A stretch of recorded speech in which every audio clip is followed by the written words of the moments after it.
हैं सत्यहिंदी.com।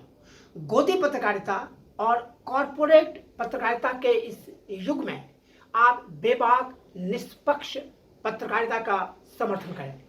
सत्य हिंदी के आर्थिक सदस्यता अभियान से जुड़कर आप इसमें आर्थिक मदद भी कर सकते हैं। इसके लिए आप इस वीडियो के डिस्क्रिप्शन पर जाएं और वहां लगे हुए एक लिंक को क्लिक करें, फिर देखें कि क्या मामला है। आज मैं फिर एक बार बात करूंगा चीन की, और चीन के साथ साथ ताइवान की, और चीन और ताइवान के बीच जो भारत की कोशिशें हैं और जो भारत का समीकरण है उसकी। क्या सवाल यह उठता है कि क्या भारत ने अपनी वन चाइना पॉलिसी को छोड़ने का फैसला किया है? क्या भारत चीन पर तनाव बढ़ते समय के बीच में इसने ताइवान को और ताइवान के साथ राजनयिक संबंधों को मजबूत करने का फैसला किया है? कुल मिलाकर मामला यह है कि चीन के साथ बढ़ते तनाव की वजह से क्या भारत चीन से दूरी बनाते हुए ताइवान के नजदीक जाने की कोशिश कर रहा है? यह सवाल महत्वपूर्ण है। यह सवाल महत्वपूर्ण इसलिए है कि अभी एक बहुत ही महत्वपूर्ण घटना हुई है। वो ये है कि भारत ने गौरांग लाल दास नाम के एक बहुत ही सीनियर आईएफएस को, यानी इंडियन फॉरेन सर्विस के बहुत ही सीनियर अधिकारी को ताइवान की राजधानी ताइपेई भेजने का फैसला किया है। मैं आपको बता दूं कि ताइवान के साथ भारत का कूटनैतिक रिलेशन नहीं है, इसलिए भारत में ताइवान के या ताइवान में भारत के राजदूत नहीं होते हैं। गौरांग लाल दास भी भारत के राजदूत नहीं होंगे, वे वहां इंडिया ताइपेई एसोसिएशन के महानिदेशक होंगे। लेकिन अंतर यह है कि वो बहुत ही सीनियर अधिकारी हैं।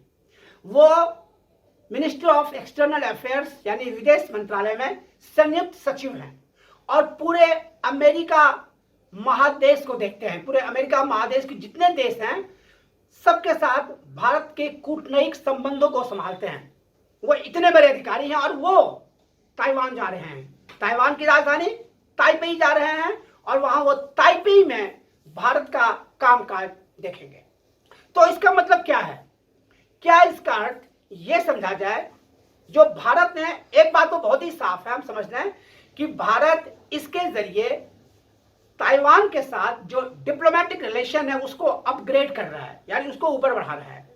तो इस डिप्लोमेटिक रिलेशन के अपग्रेडेशन का क्या मतलब है, इसको हम थोड़ा सा समझने की कोशिश करेंगे, थोड़ा इसको हम डाउनग्रेड करने की कोशिश करेंगे, समझने की कोशिश करेंगे।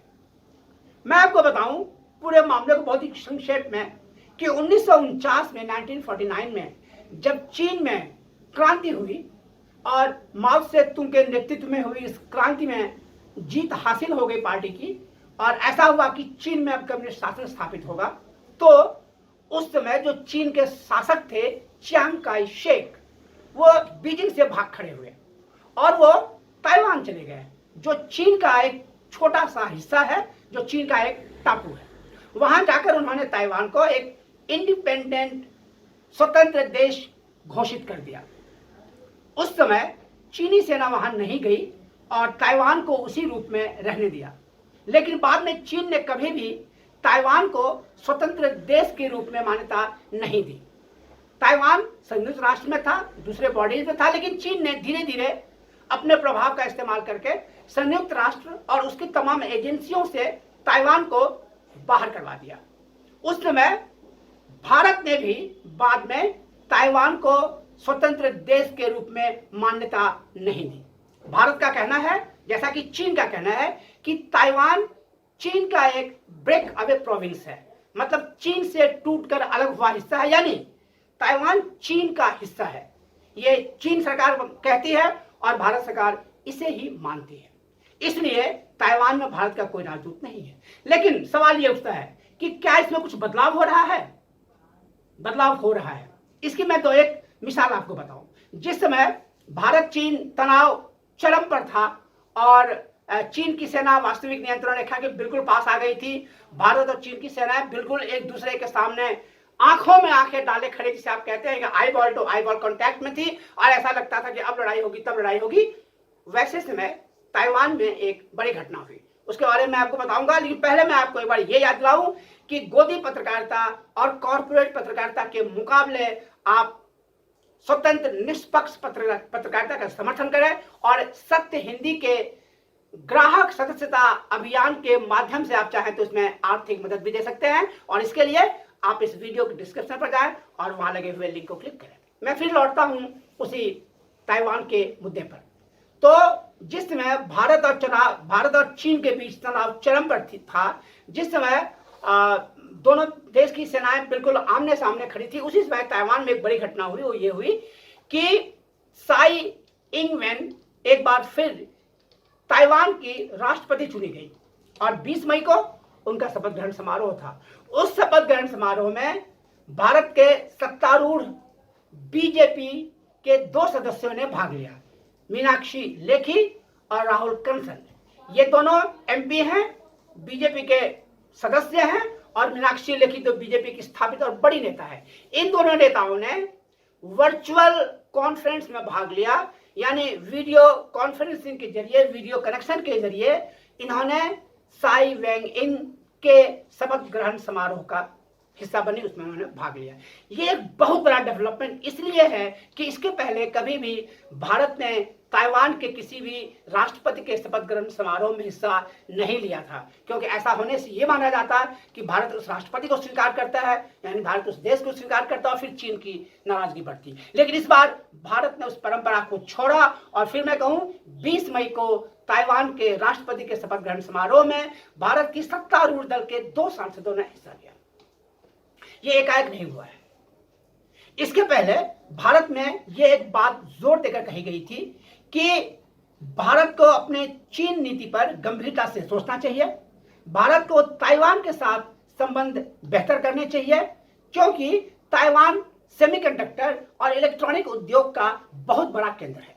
और जो इलेक्ट्रॉनिक उद्योग की शायद सबसे बड़ी कंपनी फॉक्सकॉन है, वो ताइवान आधारित कंपनी है। और फॉक्सकॉन के सीईओ यानी मुख्य कार्यकारी अधिकारी ने भारत की तारीफ की थी और भारत को सेमीकंडक्टर इंडस्ट्री में और इलेक्ट्रॉनिक इंडस्ट्री में भारत को ब्राइट स्पॉट कहा था। इसलिए भारत के लोगों का कहना है, खासकर विदेश मंत्रालय के जो हॉक्स हैं, उनका कहना है कि भारत को ताइवान के साथ रिलेशन प्रगाढ़ करना चाहिए और भारत को ताइवान को चीन के चश्मे से नहीं देखना चाहिए।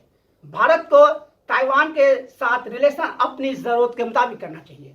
सच तो यह है कि चीन और ताइवान में कोई तुलना नहीं है। ताइवान चीन की तुलना में सामरिक दृष्टिकोण से, रणनीतिक दृष्टिकोण से, आर्थिक दृष्टिकोण से, इलेक्ट्रॉनिक उद्योग के दृष्टिकोण से कहीं भी नहीं टिकता है। कोई तुलना है ही नहीं। और भारत के जो हित है वो ताइवान के साथ नहीं है, चीन के साथ है। ये बिल्कुल स्थापित बात है। लेकिन इसमें एक पेच है। वो पेच ये है कि चीन दक्षिण चीन सागर में है और दक्षिण चीन सागर में किसी भी तरह के ताइवान के पास किसी भी तरह की सैनिक मौजूदगी चीन को परेशान करने के लिए बहुत काफी है। और जिस तरह तिब्बत के नाम पर चीन भड़क उठता है, उसी तरह ताइवान के नाम पर चीन भड़क उठता है। तो अगर आपको चीन को परेशान करना हो, चीन को दबाव में रखना हो, चीन को अगर तनाव देना हो, तो आप ताइवान का नाम ले सकते हैं, ताइवान से अपनी नजदीकियां बढ़ा सकते हैं। और भारत बिल्कुल यही कर रहा है। और इसकी शुरुआत नरेंद्र मोदी सरकार के आने के बाद से ही हुई। 2014 में जब नरेंद्र मोदी जी पहली बार चुनाव जीत कर आए थे और पहली बार प्रधानमंत्री बने थे, तो उनका जो शपथ ग्रहण समारोह हुआ था, उसमें भारत में जो ताइवान के प्रतिनिधि थे उनको आमंत्रित किया गया था और उन्होंने उसमें भाग लिया था। और यह पहली बार हुआ था कि भारत ने ताइवान के किसी प्रतिनिधि को इस तरह के बड़े सरकारी कार्यक्रम में आमंत्रित किया। इसके बाद बात और आगे बढ़ी। 2018 में जो भारत की संसद की जो स्टैंडिंग कमेटी, स्थायी समिति है विदेश मामलों की, उसने एक रिपोर्ट जारी की और उस रिपोर्ट में उसने ये कहा कि भारत को ताइवान के साथ बेहतर रिलेशन बनाने चाहिए। वो सर्वदलीय समिति होती है, उसमें सारे दलों के लोग होते हैं, लेकिन चूंकि बीजेपी सत्तारूढ़ पार्टी, उसके ज्यादा सदस्य हैं, तो उस कमेटी में भी बीजेपी के लोग ज्यादा हैं। तो फिर बात वहीं जा रही है कि आखिर भारत का मकसद क्या है। क्या भारत चीन के साथ तनाव के बाद ताइवान से दोस्ती का नाटक करके या ताइवान के साथ नजदीकी का संबंध दिखाकर चीन पर दबाव डालना चाहता है, चीन से वो किसी तरह कंसेशन लेना चाहता है, या चीन को चेतावनी देना चाहता है कि हम आपकी बात, अगर आप हमारी बात नहीं सुनेंगे तो हम भी आपकी बात नहीं सुनेंगे और हम ताइवान से दोस्ती करेंगे।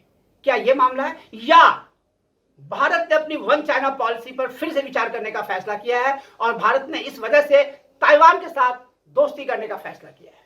यह भारत सरकार की बहुत दूर की सोची समझी रणनीति है, या जिसे आप कहते हैं नी जर्क रिएक्शन, फौरी प्रतिक्रिया है? मेरे पास इसका उत्तर नहीं है। इसका उत्तर तो भारत सरकार के विदेश मंत्रालय के पास होगा और वही इसका जवाब देंगे, और तब तक हमें उस जवाब का इंतजार करते रहना होगा। तब तक आप देखते रहिए सत्यहिंदी.com। आप सत्यहिंदी.com से जुड़िए, हमारे फेसबुक पेज पर आइए और हमारे यूट्यूब चैनल को सब्सक्राइब कीजिए और देखते रहिए सत्यहिंदी.com। सत्य हिंदी के और वीडियोस को देखने के लिए हमारे यूट्यूब चैनल को सब्सक्राइब करें और सीधे नोटिफिकेशन पाने के लिए बेल आइकन दबाएं।